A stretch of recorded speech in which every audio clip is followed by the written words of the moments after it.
Initially created as competition for NWA's Starrcade Extravaganza, the Survivor Series pay-per-view has since become an iconic piece of the wrestling calendar. Most famous for its signature elimination match type, Survivor Series has equally been home to battles for brand supremacy, as well as most recently, War Games. With almost 40 years now under its belt, I thought it would be fun to consider the event's heaviest hitters, battling with LNG's finest to create the ultimate Survivor Series team. In fear of going full TNA on this occasion, the rules are really quite simple. Each Grinner will be building a 5-wrestler team. Those 5 slots will include 1 tag team as well as 3 singles wrestlers. The latter trio must feature at least 1 male and female grappler, with the third spot free to double up in either direction. In addition, your tag team must have at least 2 Survivor Series outings as a unit. We aren't just striving to build all-star teams here though. We are specifically drafting on Survivor Series catalogue and resume. The goal is to build a team that captures some of the pay-per-view's most memorable matches and moments, from singles classics to team triumphs.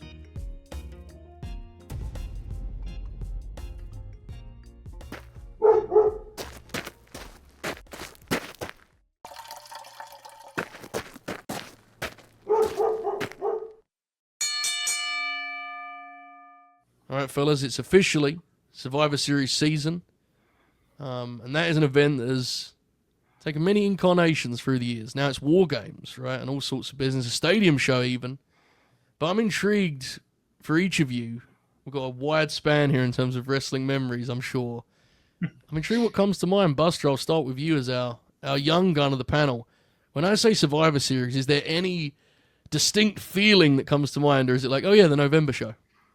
It kind of is just the November show, but yeah. Also like, you know, just a little bit of comfort because like Thanksgiving and stuff. It's a nice time of the year. Yeah. Nice. That's about it though, other than Sheamus winning that title in like 2015 for some reason. I stayed up too late for that. Yeah. That was the tournament show, right? And then he cashes in. Yeah. Yes. Yeah. What would be your first one you saw, do you think? Probably early 2010s, late 2000s? 2011 probably. Yeah, so that makes sense that you don't have like an affinity for the event. Now, that's the first one I remember at least. Yes. By contrast, Contrarian Alex, I get the sense you would have a more distinct, like the identity of the show was much more defined once upon a time, right? Correct. And I think one thing I want to call out, like Buster said, they've made a conscious effort in the past few years to move it to the weekend of Thanksgiving. It might just be the past 2 years, but there's some warmth that comes along with that. But yes, exactly what you said. My memories are a lot different. Warmth is the word to describe the Survivor Series as a child growing up, because it was around the holidays. And honestly, I think there's like, from my history as a fan and my following of the World Wrestling Federation, there's a clear like allegory to or symbolism, however you want to say it, of the way the Survivor Series has progressed, at one point in time being one of the most fascinating shows that they would put on, and offered the most unpredictability and like what could happen, to becoming the most like monotonous branded bullshit, like same thing every year for the sake of just doing it. Because, you know, I mean, everyone on here is we've lived through the brand supremacy, and now, you know, it's War Games for the sake of War Games, which, to be fair, Fall Brawl did that for a few years, but now it seems it's just like this, it's so soulless. And at one point in time, it felt like the one night of year when all the wrestlers in the WWF, like, who knows what's going to happen? It's so exciting. So it's there's a lot of conflicted memories, but I definitely have some good ones. I attended the 2003 Survivor Series in Dallas, Texas, and also the 2017 iteration, which, even though it was about 9 hours long, still had some really good stuff on it. And I mean, at the end of the day, it's one of the big four. It is. Someone out there is going, Money in the Bank needs to talk to Contrarian Alex, but we're still, it's the big four. We're never conceding. I'll be cold in the grave before I consider Missouri a state, you know, and I'm not going to consider Money in the Bank a big four. We're holding strong now. Bobby, what comes to mind for you, man? I'm intrigued. Yeah, I think the first thing is 2002, just kind of being glued to Sunday Night Heat to see what the Elimination Chamber would look like. So that's kind of where my survival. I don't have like the 5-on-5 fond memories really either. Because, it was the Elimination Chamber show. And then, they did the elimination tags kind of sparingly after that. But they were never. It's never like when you watch the old ones. But I still preferred it to the brand against brand stuff. But I also ended up going to 3 of those when they were doing brand versus brand. I think, or maybe not when they were doing it, but 2012, 2014, and 2014 had the last good, great 5-on-5 match, and then 2019 is all brand versus brand, including NXT, and now whatever 2025 is going to entail, it's War Games. So I've been to 4 of them since 2012, and I don't really have fond memories or feelings towards the event, but it's just funny how these things work. That's fair enough. Chris, I'm going to guess you'd be closer to the contrarian Alex side of things. Fair to say? Yeah, very similar to Alex there. I think of, when I think of Survivor Series, I think of Thanksgiving. I think of the original iconic logo and just being on the side of the ring there. We never watched Survivor Series because we didn't have cables and thus no pay-per-view. But I remember, the TVs leading up to it with all the backstage promos with the teams forming. And then I think at a garage sale, my mom, this was, obviously years later. So it probably was about 92, but she found at a garage sale the VHS of Survivor Series 88. Oh, beautiful. So I had that one, that and SummerSlam 89, I think, those two. Oh, so baby. So those were constantly on repeat in my household. But I've always loved Survivor Series, even when it wasn't the best. I always the report. Every few years there'd be the reports of they're going to phase Survivor Series out, and I was like, please no. I attended Survivor Series 2005 at the Joe Louis Arena, which hosted 3 Survivor Series events. I drove by the old site of the old Joe, and it was very surreal the other day. So it was kind of melancholy driving through there and having it not be there and all those memories and that. But I love Survivor Series. So Chris, is the old saxophone theme, is that the best original theme song for a show that WWF's done? It's either that or like the new generation. Yeah, it's up there. Yeah. It's up there. It's fast. I always wonder if the way they package the shows now will have the same enduring memory for the kids that are growing up on wrestling now. I hope so, right? I don't know what it would necessarily be, but yeah. It's, for all my gripes, every once in a while they'll hit a nostalgic beat pretty well with like the current regime. Why can't they just start this next Survivor Series with the saxophone running down the teams, and even if it has to be Triple H voicing over, But if they're going to do that, they got to do at least one elimination match. The war, I really like the idea of one of the men doing the elimination, the women doing war games, having it switch. I like that a lot. I forgot they do 2 every year. Because if you're going to do 2, then you actually have an opportunity to split the stipulations, right? That'd be cool. Yeah. I think with the current women's roster, an elimination Survivor match would be incredible, by the way, with some of the talent matchups you could do there. So, I don't know. That's another story for another day. It is time to decide the order of this draft. Now, this has been a really controversial matter in recent weeks. We're going to see how this goes. So, here we go, fellas. I've got 20 grand on Joe to win this. Alex cannot lose this one, surely. Oh, shit. There he That's goes. a win. Contrarian Alex. Oh, hold on. Oh yeah, I'm so sure. All right, Look at Bobby.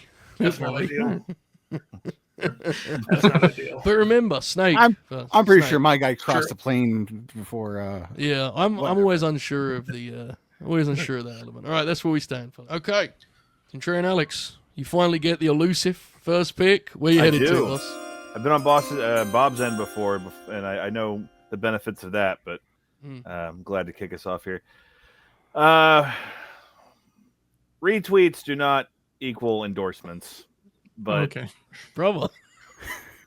with a 5-match catalog at the Survivor Series, y'all know when I say his name, you're going to think of those matches and be like, yeah, the Beast Incarnate, Brock Lesnar, has amongst some of the more impressive outings in the history of the Survivor Series pay-per-view. He has which was the only Survivor Series in his career for the first 15 years. The very underrated Team Angle versus Team Lesnar sprint from Survivor Series 2003. Mm-hmm. Yeah, we don't need to go over the lineup of that match. But anyway, and then we go to 2016, where, to steal a phrase from my good friend Joe Holbert, it was 1998 WCW Nitro all over again for one night as Bill Goldberg put Brock Lesnar down. And then Brock got a wild hair up his ass, and over the following 2 years had debatably two of the best matches of its decade, and wrestled AJ Styles in Houston, Texas, and then Bryan Danielson in, was that LA? Was that out in California? They had that match. But, yep. And then he went on to, I believe, Bobby, you were live for also another underrated outing he had against Rey Mysterio. A really fun match at Survivor Series 2019. So, yeah, that run is pretty fucking epic. So I wanted to go ahead and take Brock Lesnar off the board. What's fun about an exercise like this is that wasn't an intended thing at all, either, was it? That was just purely by chance. The matchmaking worked out that way for Brock to have these matches at this one specific event, consecutive years. It's a great pick. Bobby, how does it feel to lose your first pick off the big board right away, mate? Well, that wasn't necessary. Has to be said, though, Buster. Hell of a pick, right? Hell of a pick. I mean, very much so. He was on my big board. Had him pretty low because I didn't want to. Yeah, you don't want to take the bullet that Alex did. Yeah. But undeniable resume at the Survivor Series for sure. I tend to agree. Chris, was he on your big board? I'm intrigued. He wasn't. There you go. A man of honor. Yeah, I get it. I remember the thought of sheer dread at the thought of a Brock Lesnar Jinder Mahal match. Yes. Could have been something, man. Could have been something. And then they decided to pivot, thank God. So and that AJ match is something special, dude. Classic, a classic. How did they never wrestle again? To me, that's peak 2010s WWE. Any other booker would have looked at that match and gone, "Oh, that's the WrestleMania match," right? Insane. Remember the story too that Brock worked the calf crusher to the boys, that his leg was all fucked up, he was limping backstage. It's come on, man. Yeah, come on. He's amazing in that match. He is what he is. I'm going to take a very different direction with my first pick. Just because of how the Survivor Series works, the history of the event is not one that's allowed the women to produce a plethora of classics. And even still, with War Games and with the elimination matches, even with the influx of featured, pushed main event talent in that division, it hasn't really translated to Survivor Series moments, really. Mm-hmm. So I'm going to take someone who I think has had the two best matches the division has hosted at Survivor Series, probably. I'm going to take Charlotte Flair. I think the Ronda Rousey match is an astonishing triumph, to be honest. I think agreed. Ronda has a lot of matches that are impressive for her inexperience, but that's the one that really passes the smell test, and you go, this feels real, right? Which is hard to do with someone, of Ronda's background. I think the Becky Lynch match is terrific. Obviously, had the infamous build with the belts and all that good stuff. She was in War Games a couple of years ago, which I remember being a pretty positive outing. And I like the Alexa match too that Alex was at. And that match is, pretty good. It doesn't have the crowd they wanted, but it's a good match. But really, I'm looking at Ronda and I'm looking at Becky for this one. Alex, I saw a nod of approval there for that pick. That's a pretty strong catalog, right, for Charlotte? That Charlotte-Ronda match is kind of similar to what we were just saying about AJ and Brock. It was a last-minute pivot because Becky got hurt, and it's a match that I think at certain points they're just kind of mad at each other and start whacking each other with weapons and stuff, and it's that thing is fucking epic. I love that match. And then, I have my fun with Becky here and there, but I remember that clearly being the shining moment of that 2021 Survivor Series was the Becky Charlotte match from that. So you mean it wasn't the Golden Egg? I was going to say it was the Egg Show. Yeah, that's the same one. Yeah. The main thing I remember about that show, besides how good Becky and Charlotte was people like the Fed Mecca having to be performative about the Big E Roman match, acting like it was some tremendous piece of business. I don't remember it. Exactly. Yeah. But yeah, good call. Charlotte brings along a lot of variety from recent years. Yeah. and she'll be in War Games again this year, right? So Charlotte Flair headed to Joe's Jewels. Buster, I'm going to pick a guy that, I mean, his major stuff from his catalog is just, well, besides one match, is mainly the Survivor Series tags. I'm going to take Chris Jericho. He has the Chamber match from 02, the 01 tag, the 03 tag, and the 2016 tag, which fucking rocks. Man, he is in the 03. Yeah, good call. Yeah. Yeah. I was kind of astounded by that. It's kind of like a ridiculous run. Can I ask you a serious question, Buster? Sure. Do you believe in that as a first pick? As far as like Survivor Series resume, I actually do. I'm the host. I ask questions. Right now. I'm in the game, but I ask questions. The host is a question. I do believe in that, genuinely. Wrestled China in Detroit. True. Bob O'Neill, will Chris Jericho add to his Survivor Series catalog in the coming years? Yes. Absolutely. Confident answer. Jokes aside, Chris, strong pick. Jericho really sums up his usage in a lot of ways, that he's just like the ultimate utility for that kind of match, right? Let's put Jericho in it. The match would be better for having Jericho. Fair to say. Yeah, like it's weird. As soon as Buster said it, Jericho's one of my favorites of all time, and for whatever reason, I don't associate him with Survivor Series at all. But I mean, but when he ran it down there, it's like, oh yeah, no, that's quite the resume here. It is indeed, and some of those Survivor Series matches in the air come up more as we go here. Fair to say, right? Some of those are Jericho's epic encounters. Also, doesn't he kick the shit out of Shane McMahon because he's working too fast in that 2016 tag match? Yeah, that is epic, and he retold the story on a pod, right? And yeah. Shane's just all over him.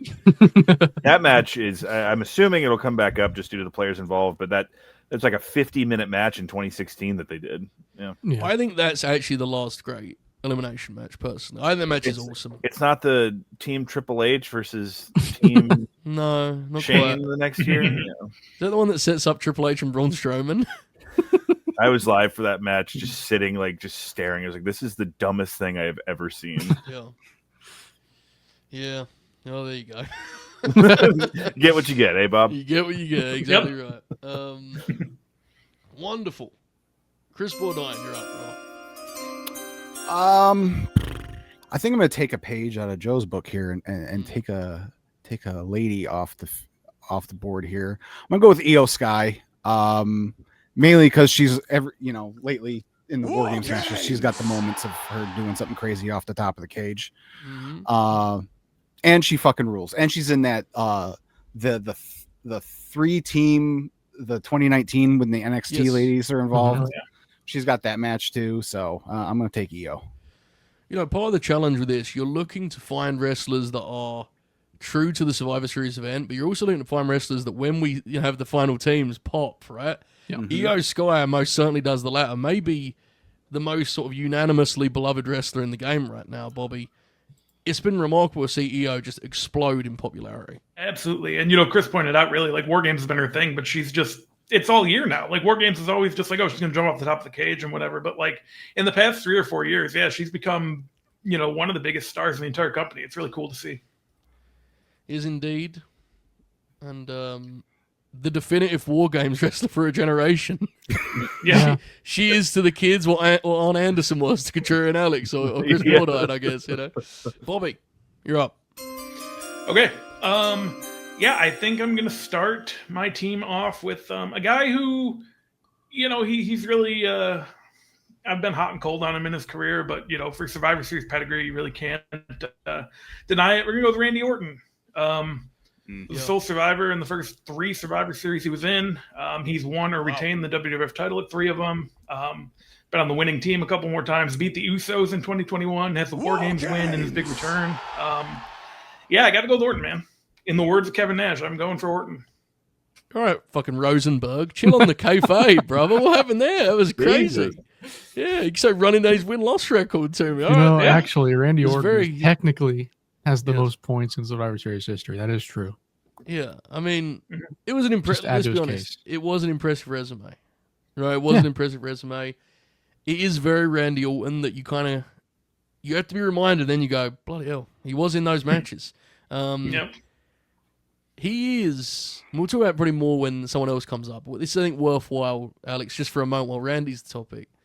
you know, a certain Heartbreak Kid is one of the main stories of that iconic 2003 Survivor Series match.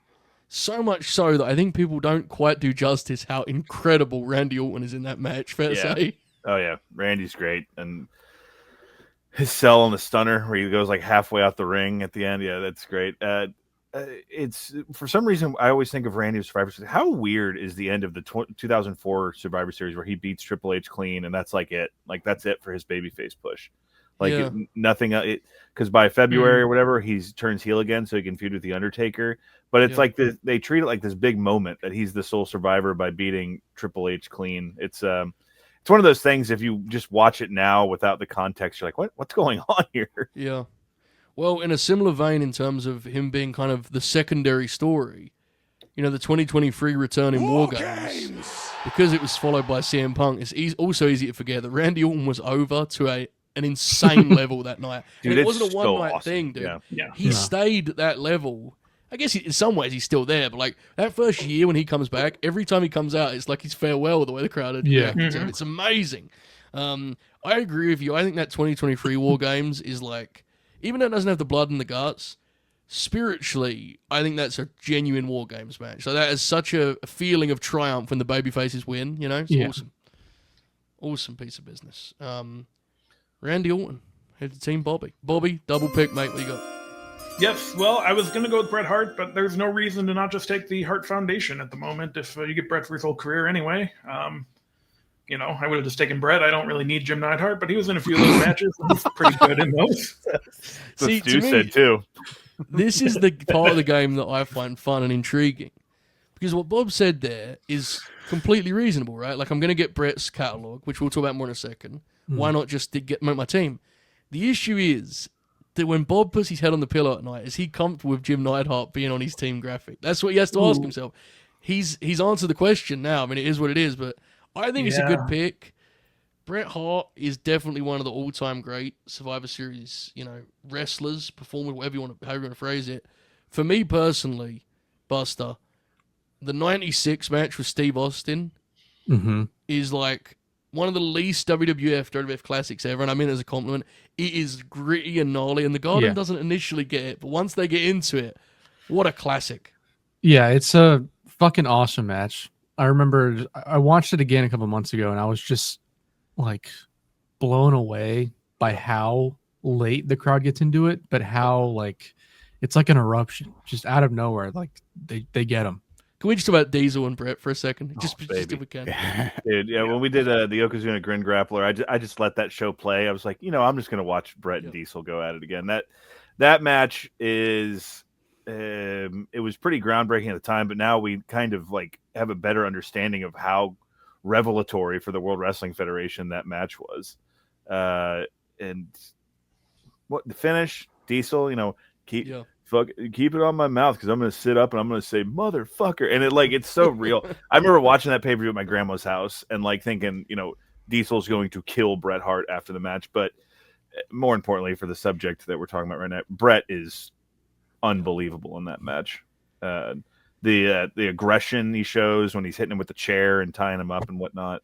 It is tremendous. But if we're being honest, Chris, when you think Bret Hart and Survivor Series, two very differing tales of Shawn Michaels come to mind. I think both matches are awesome. I think they're the best Bret and Shawn matches for me personally. But obviously Montreal, a big part of the Shawn Michaels story, Bret Hart's right there alongside him. Fair to say, Chris, right? Yeah. Can I just give my next pick then? You know what? That's not a bad idea. Yeah. I had a whole thing about screw it. The two traditional Survivor Series matches that get brought up the most on this platform are the 2003 Team Austin versus Team Bischoff and the 1995 Wild Card. This man was in both of those matches. We've talked so far about last minute pivots, which brings me to 1992 and 1993, where Shawn Michaels has to step in because of other circumstances. Ironically, to take on Bret in both cases. Yeah. There's the 96 match with Sid. There's of course, the screw job, the Elimination Chamber match. He does the can I copy your homework meme with himself in 2005. the show I was at, where he basically the same thing as the 03 match, just not as bloody. He even replays the Shelton super kick with Ray. That's how he eliminates Ray in that match. There's got to be something else. The hilarious burial of Mike Knox in 2006. Yeah. And then there's a lot of Shawn in this show's history. You're right. Was it 2009 when they did the two triple threats with Jericho versus Big Show, and then DX versus John Cena for the 2 world titles. So, yeah, I'm taking Shawn Michaels. To be honest, Alex, and I had no problem with your first pick, but there's an argument that was probably the consensus 1 seed, right? I mean, for Chris to get him this late in the ball game, pretty strong. That's just good real estate right there. Anyone who's listened to me on the show before knows I'm not the biggest Shawn Michaels fan in the world, but something I can get behind is Shawn Michaels' track record at the Survivor Series. That 03 Bischoff Austin performance is fucking heroic that he puts in. The wild card is a lot of fun, and he has moments in that are really good. The Sid match, I'm glad kind of got some more light in the, unfortunately Sid's passing, but people kind of circled back to it. And that match is on its just on a base level fine, but the crowd reaction gets Sid all fired up, and then Shawn's trying to overcompensate. And so I think it's a pretty entertaining match, and Shawn is obviously the one driving that. The Screwjob match is, if I can just compliment the match, it's awesome until the finish. Shawn takes a suplex on the concrete for no reason. It's ridiculous. And then even the Rockers were in some matches I remember being pretty fun in the initial days of the Survivor Series. So Shawn, I think I always joke about, he's Mr. WrestleMania, right? But I find his Survivor Series and SummerSlam track records to be way more impressive than his WrestleMania. So very interesting, Bob. Montreal, was it work? Well, we can get into that another day, I think. Grinfinite. They're still after Earl Hebner, so it's not safe yet. He's a weird guy. All right, wonderful. Thank you, Bob. Okay, Buster, you're up. I'm going to take my women's wrestler now because I don't see them sticking around much longer. I don't think, at least. I'm going to take Becky Lynch. Joe, you talked about the Charlotte Flair match, but she's also in the 2023 War Games and 2022 War Games. And I believe she's also in the first women's tag that did the Survivor Series, which isn't good, but it is history, so it counts for something. 2016, right? Yes. Yeah. I think Alicia Fox is also in that match. Oh, hold on. Things happened. I remember that match being pretty bad, but you're right, it is historical. Yes, it is a piece of history that matters a lot to me and Stephanie McMahon. True. Excellent point. Important conversation. I'm glad we're having it. Bobby, I will now ask you to rank the Becky Lynch War Games matches. Please go. Well, I think it's a good pick. A lot of value this late. Fair. Safe. It's just tough the way they blend. Those matches really blend for me. It's tough, you know? Yeah. It's not War Games, but if we're just talking historically and kind of what we're trying to do with the teams we're putting together here, and Survivor Series is a very important show for Becky Lynch. She was supposed to have that match with Ronda Rousey on 2 weeks' notice or whatever, and then that changed the course of that woman's life forever. So it's a significant event for her. Yeah, I mean, anytime you're building a team based on WWE resume, Becky Lynch is a sound pick, right? No question. She's done a ton. Great pick, Buster. Thank you. All right, we have Charlotte Flair here on Joe's Jewels. We need some surrounding heavy hitters to go alongside the Queen. I'm taking someone who has a thinner catalog, but has 2 matches. One match I love and one match I like a lot. We discussed it already. The other half of this one. I'm going to take Steve Austin. There are guys who have deeper Survivor Series history, I think. But he has the Brett match, which is probably my favorite Survivor Series match of all, which we just And his discussed. first Survivor Series. That's his first Survivor Series. And he has the Alliance match, which I do find to be a little bit overstated in quality, but it's still a really good time, and he is great in that match. I mean, he's terrific in that whole thing in ring, right? That whole run.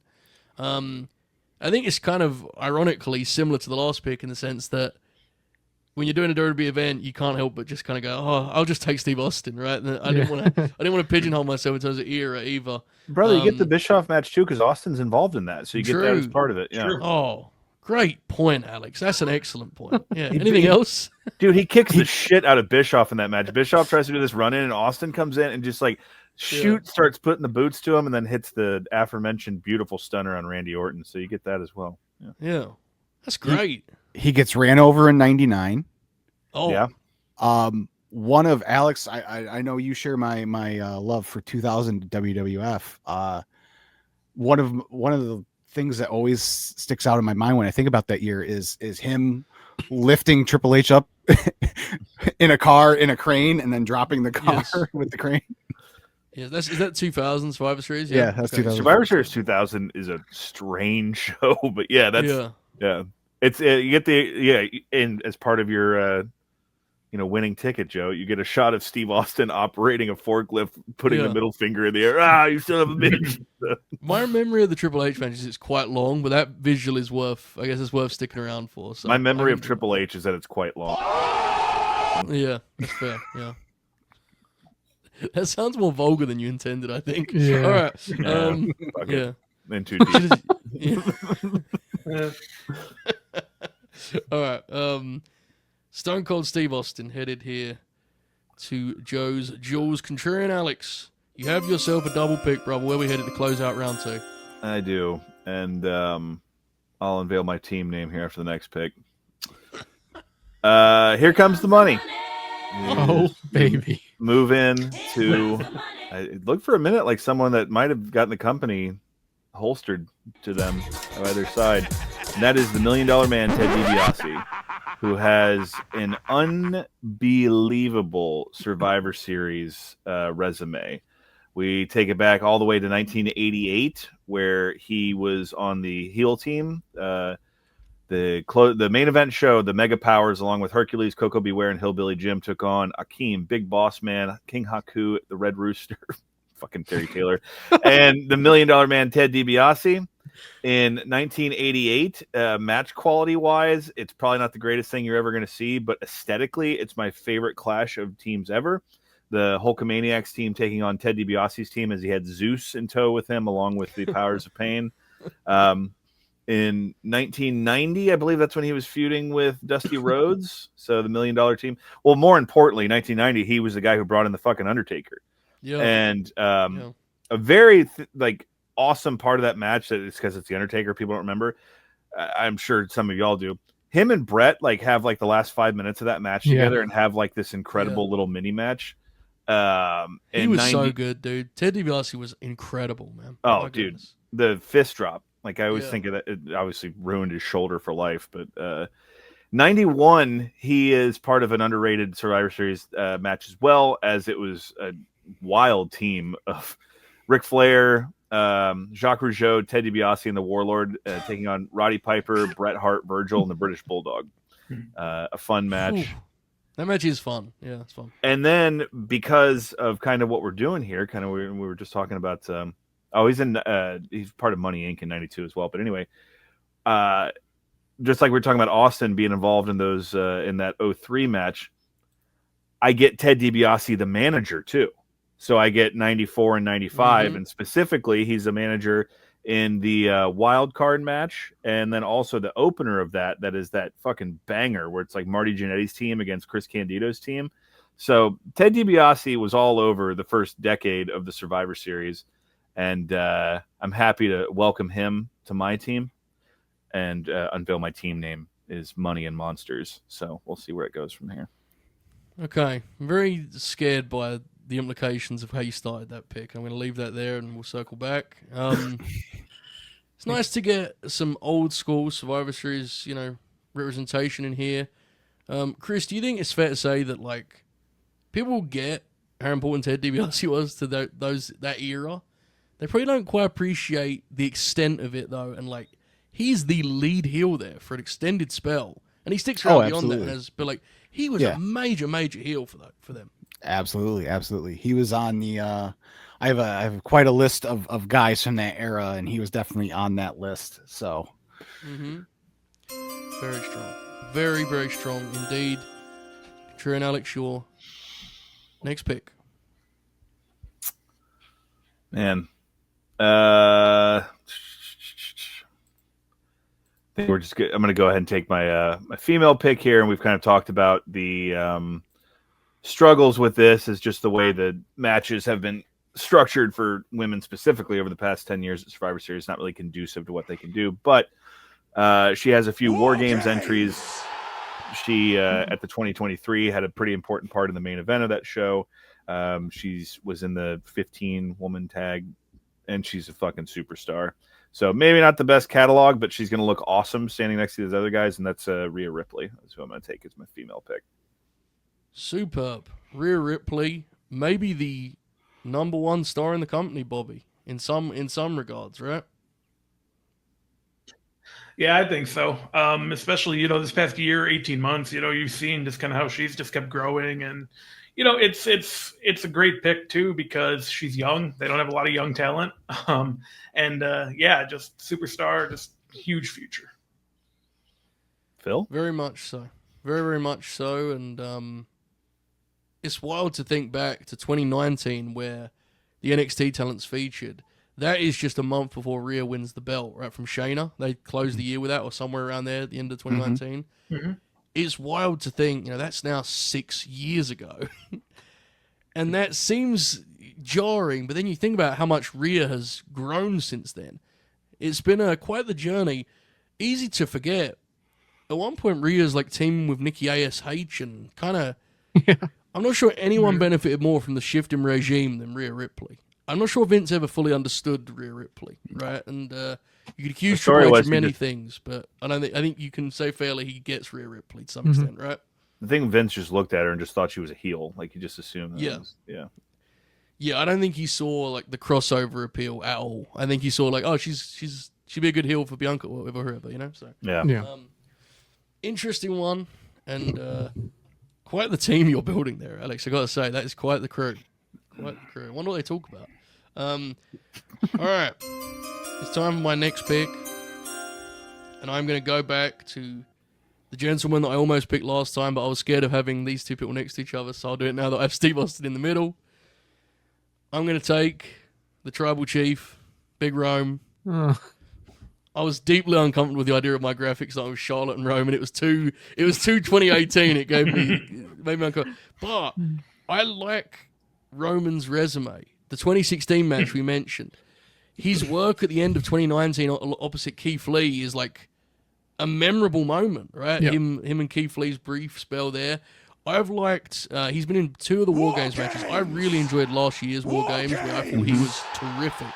I liked the Drew match. I even liked the New Day versus Shield. Yes. Yeah, the reunion match. Yeah, which is kind of feels like people don't remember that at all. Yeah, it's very good though. Yeah. It's very, very Roman Reigns, Alex, that it's one of those ones where when you look at the actual matches, you go, man, he has a lot of good stuff, right? Like, that's Roman Reigns. The Drew match is like one of the only matches I have fond memories of from the Thunderdome era. Like, I remember that match being great. And yeah, you're right. He had a lot of good the 2013 5-on-5, he has a fantastic performance in that. And then it's an event very important to Roman Reigns because he debuted at it in 2011? 2012. Yeah. I think the thing is, we're all still adjusting to this reality where, like, when we play games like this and do things like this, it's like Roman has now been around for 13 years. Like, good, it adds up. Lord. Yeah, it adds up, man. It's why, I know people have their feelings on Roman Reigns, and I get it, but I'll never begrudge him just picking his spots because he did it the old school way. Dude. He was on those house shows, when it was a thing. So, quite the career, I think. Fitting. I'm just glad I got Austin in there because I'm telling you, people watching this that saw the graphics, Charlotte and Roman said, "Nope, Holbert's out of the race." It's not, even though they're good picks, you gotta play the game, Big Rome, the Ula Fala, bringing it to Joe's Jewels here. I'm intrigued. Buster, Solo Sikoa, where you going next? Not necessarily. Not yet, no. Folks. I was going to pick a tag team, almost to like dunk on Joe a little bit because it would have been funny, but because I think you're going to pick them, but Fair. we'll see what happens. Right. But I'm gonna, for the sake of appreciating all eras of Survivor Series, I'm gonna take a different tag team. I'm gonna take Demolition. Fuck. My bad. You avoided the dunk on me. You pivoted. A different Damn. dunk altogether. They were in Survivor Series tags on the first 4 Survivor Series shows. Yeah. Here comes the axe. Here comes the smasher, brother. Yeah, true. I've seen 2 of them. I think the 89 and the 91 I've seen. Yeah. The other 2, transparently, haven't seen a single second of them. However, they mean a Sounded lot good. to the, Yeah, sounded good. disqualified. Things happen. Chris, how we feeling, brother? I'm distraught right now, actually. Yeah. It's tough. Shit. No, that's a great pick. They were they as much as we want to talk, and a lot of it is because they've been, persona non grata with the company for the last 30 years or whatever. So that plays a part into it. But when you think of tag teams in an area, you think of the Hart Foundation, you think of the Rockers, you think of the Bulldogs. Demolition was the anchor of that tag team division for the ascent in the golden era of WWF. I was going to pick them just for the angle in the 88 match, the double turn with them and the Powers of Pain, with Mr. Fuji leaving Demolition and joining up with the Powers of Pain. So great pick by Buster. It's a great pick, and honestly, they are one of my biggest you've got to watch the matches revelations, in the sense that their perception among like smart fans, quote unquote, was, oh, the WWF's Road Warriors ripoff. And it's like, if you actually watch their matches, dude, Demolition were awesome. Like, for anyone who's not seen a lot of Demolition, I love the matches with the Brainbusters. I think that stuff is terrific. They had really good matches on it. They had a good match with a lot of teams. They were a really good team. And real pros, belt to belt, too. They were in ring. They were very different to the Road Warriors. Completely different. Traditional workers, I should say. So, yeah, really strong pick. Specific to Survivor Series, they are part of the greatest babyface team in the history of Survivor Series. Demolition, Jake Roberts, and Hulk Hogan. That picture, like the promotional shot of the 4 of those guys, is like the greatest assimilation of babyfaces ever in the history of the WWF. I'm sure it'll be dropped in right here, but I just remember as a kid, like in the video store, the 89 tape, I would just stare at repeatedly. I was like, oh my God, Hulk Hogan, Jake Roberts, and Demolition teamed together at one point in time. And for younger fans, they might say, well, star power, but the important point there is the idea of this event was that you could see anyone team up. That was an insane thing to... This is important to know, actually. This isn't a time where the TV ends every week with like 6-man tags where the baby faces fight together. Like, that's not a thing that you get on TV, on pay-per-view, wherever. Like, it's... You barely got spot shows. But you get the big stars in an interview segment. You very rarely saw... Hulk Hogan did not wrestle on Superstars or Wrestling Challenge. Yeah. So if your favorite wrestlers were, Jake Roberts and Hulk Hogan, you probably never saw them interact, never thought you would, and they're boom, so great pick. Chris, you're gonna need a pivot, bro. What you thinking? Shit. Well, I'm gonna go Macho Man Randy Savage, I guess now. Nice. That's a good pick. Can't go wrong with that, brother. No, you can't. And he's just all over those early shows, so I gotta go with Randy Savage. Yeah, we got to talk about this recently, actually. Very much definitive in the early 90s, coming out of the decade just discussed predominantly. Bobby, we talked about how he was kind of like the original in-house, truly WWF legend, where it was like from the Vince Jr. boom, right? Like, there's a real majesty and prestige to him as a result of those matches and that effort in the 80s and such. Yeah, absolutely. You look into the early 90s, and even like you remember the SummerSlam 94 intro, which is like his last kind of big event with the WWF. Like the whole intro to that show was him coming out and being the MC and all that. Yeah, they made him like their guy, and that's what made it so shocking when he left, a couple months after that. But it's wild. Yeah, as we've got a lot of the singles stars on the board, it has to be said, I found it interesting reflecting upon the original Survivor Series shows for this process, right? Because, like, those are the shows that I personally do think of as they're the Survivor Series shows. Mm-hmm. But because they were so heavy and exclusively the elimination matches, it's a more challenging thing big board wise than like the guys that also have this classic singles match, right? It's a slightly different experience. So I'm glad we got some of the original Survivor Series legends on the board. Randy Savage, can't go wrong with a Macho Man, no doubt. Bobby, round out your team here, brother. What are you thinking? You got 2 picks.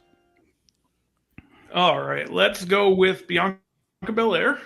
Gotta take my woman, and there's not a ton left on the board, but she's had a really impressive career so far. You know, she's been in every War Games match. It'll change this year, unfortunately, but was a Soul Survivor a couple years ago. Yeah, I mean, resume is right up there. It was between her and Asuka, to be honest. They have very similar resumes.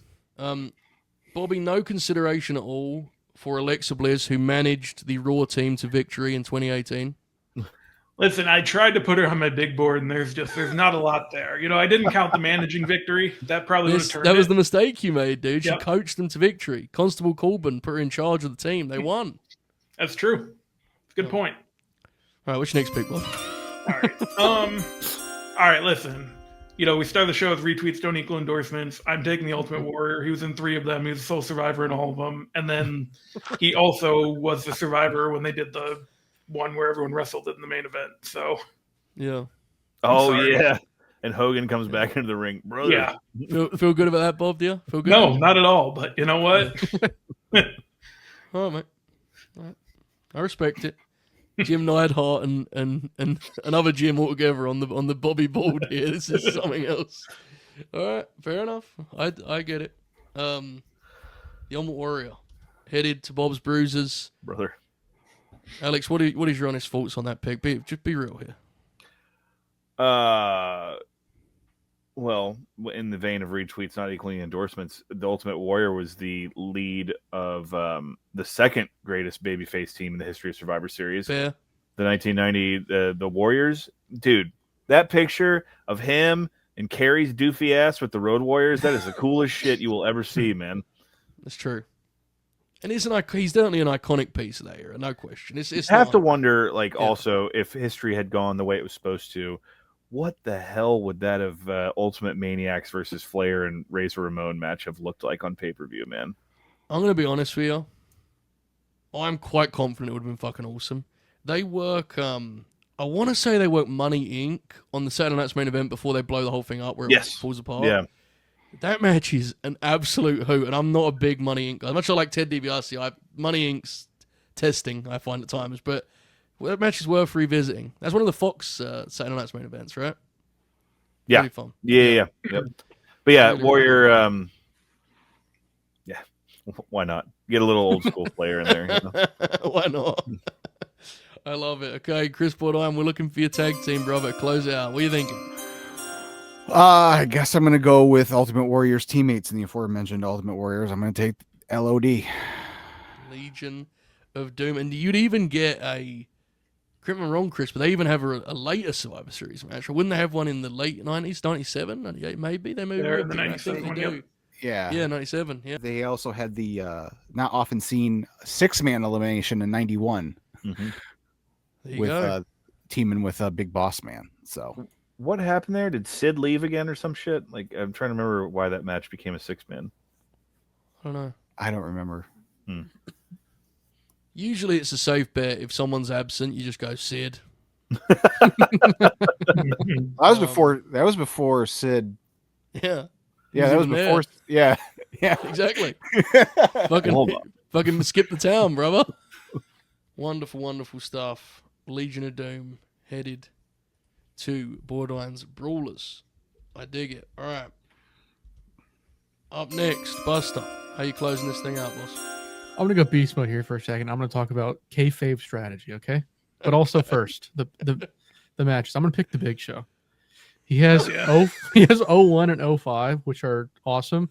He also has like the sneaky good 2014 match that I remember watching as a kid that fucking And rocks. the MSG sprint with Brock. Yes. is Which Yeah. is like godly. more angle than match really, but It's because awesome, Brock. though. That They match is suplex awesome. each other and Well, shit, no, that's what I man. mean. It's That's what I was gonna yeah. say. Because Brock just throws him around for like 3 Yeah. minutes, it's Yeah. fucking beast, and then he gets beat, which whatever. But it rules. Yeah. Yeah, it rules. And then his strategy. How the hell are you gonna pin that guy? You know what I mean? He's 7 foot tall. Did you mention him winning the title I in was about to 99? say he also won the world title at 99. Yeah, that's Oh true. yeah, I totally forgot about that. Can't lie. Citing the 01 match and then asking how he could be eliminated is so godly. He's out in that match so quick. Don't poke holes in my strategy, Yeah. please. No, listen. You I don't can't think go he wrong with lasted very Paul. long in the 05 match either, but He's the Big Show, man. You can't argue with the Big Show, Bobby, Yeah. right? Oh. He's gonna look cool in the graphic. Yeah, he was on my board. He was. So He was on the Good pick. board. He On the board. main evented Survivor Series 2013. Y'all remember that match? Is that the Orton match? Yeah, Oh, yeah. dude, that's that show's very bad.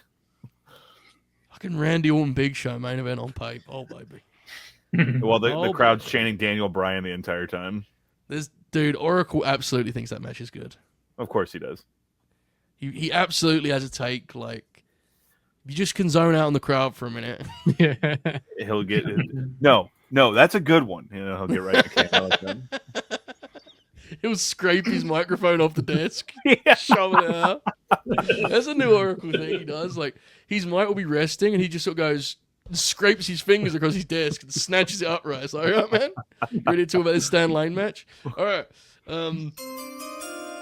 Okay, my final pick. I need a tag team. There is a right pick here, but I am going to do something that I feel is right to me. I don't care what it's going to do with the graphic. I don't care what people are going to think of it. I need to believe in my team. Bob didn't follow that kind of, it's, I love Jimmy. I love Jay. They're not my pick. I am taking Bubba and Devon. The I knew it. Douglas. I Damn fucking knew it. I was knew gonna it. pick them, but I I, was I, too, out of stuff. respect for you, I didn't do it. You know what I love about this game? no, Just you like said you fuck knew- Chris instead, Buster. Yeah, be just fair. like I loved Action Smash as a kid. there you go. Just as Buster knew I wanted the Dudleys, I also knew Contrarian Alex wanted the Dudleys because they have a couple key Survivor Series moments. Obviously, they are in the 2003 elimination match. And by the way, they are in that match. Like, they're not like passengers. Devon Dudley is awesome in that match. Yeah. And Bubba's right there. Like, they're really good in that match. They have the cage match with the Hardys in 01. And if we're talking moments with Survivor Series, they reunite at the Garden in 02 to a hilarious reaction to start that show. Alex, you and I, with Bobby and Oracle, spent like 8 hours talking about the Dudleys recently. We understand they're polarizing. I'm more than happy with this pick with Survivor Series. I think based on your reaction, you were headed in the same direction, right? Yeah, Buster threw my whole strategy off. So if he hadn't, Chris would have. But anyway, yeah, Dudley Boyz, fantastic team and part of some important matches. One of the things I think of is at 99. It's when they get their, welcome to the show licks from Yeah. Bradshaw hitting him in the head with a chair. But yeah, I mean, just what we're talking about here, from 99 to 2000 and then 01, 02, it's a really good graph or indicator of their star power and how seriously people take them and how quickly they became staples of the show. And you're exactly right too. Bubba's, really good at getting the crowd going, but Devon is excellent in that 2003 match. And then Yeah. for my own edification, I was looking it up here. I knew they had a match, 10 years down the line or whatever. They were on the pre-show match of the 2015 Survivor Series. It was, brother, you will not predict name after name in this match.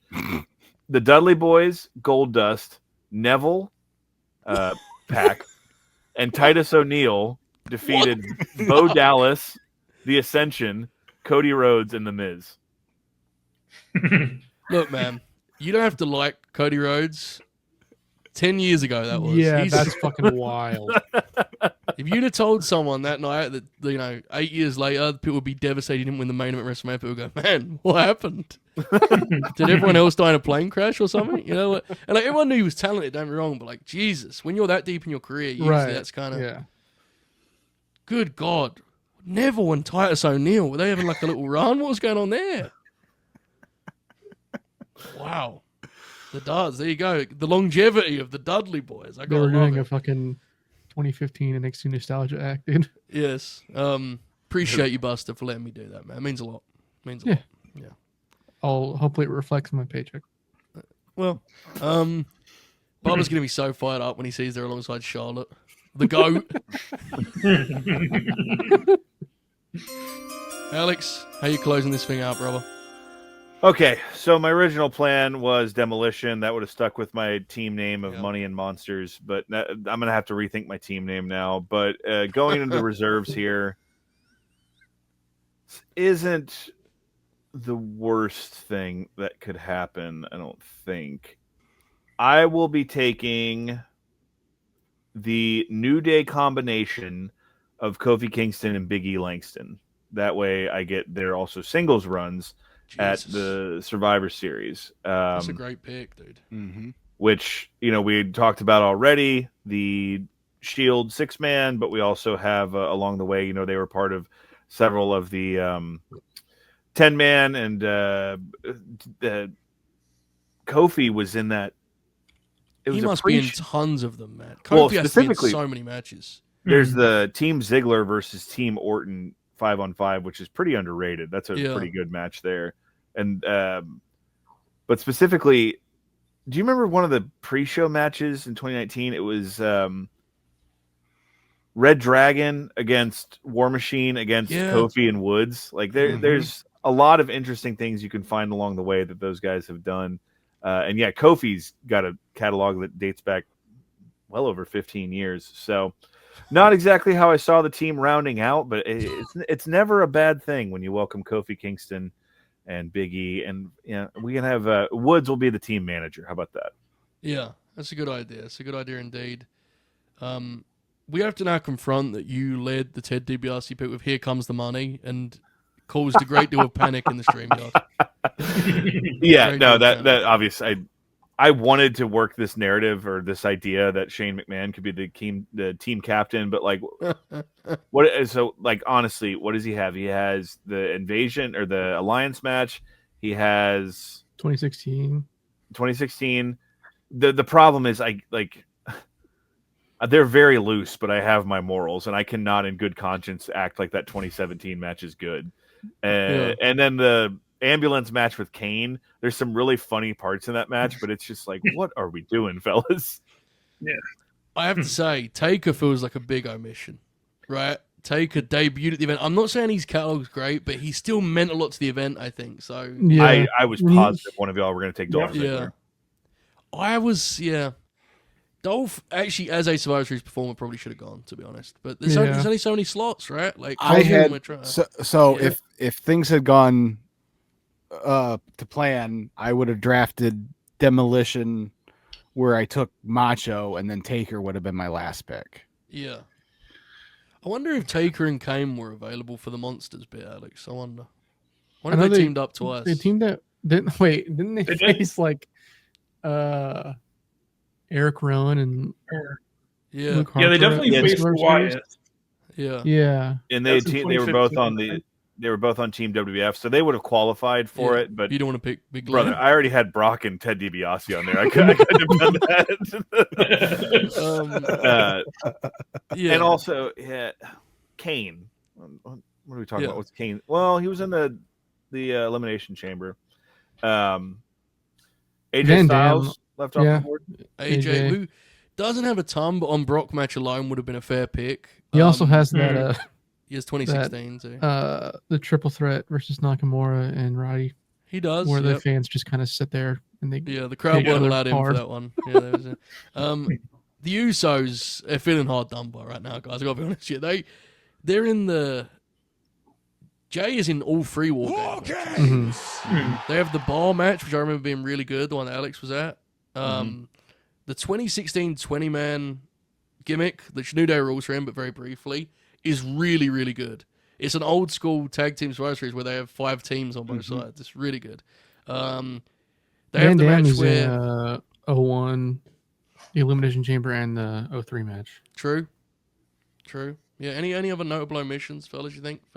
I had The Rock on my Dwayne board. being left out is crazy. Debuted. Yep.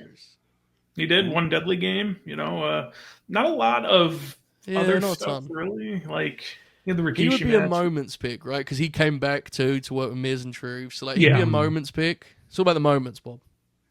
It's true. You beat me to it. It wouldn't have shocked me if someone had picked the Miz. Like, it's not like he has like a glowing resume, but there's just a lot of it there in Survivor. Yeah, I mean, in the same vein, but like not really. Seth Rollins, he debuted there. Yeah, the 2014 tag, 2016, and the War Game stuff, and the Shield New Day match. I apologize for bringing it up, but like, it's there. No, it's true. And the 2014 that 5-on-5 is a classic. Yeah.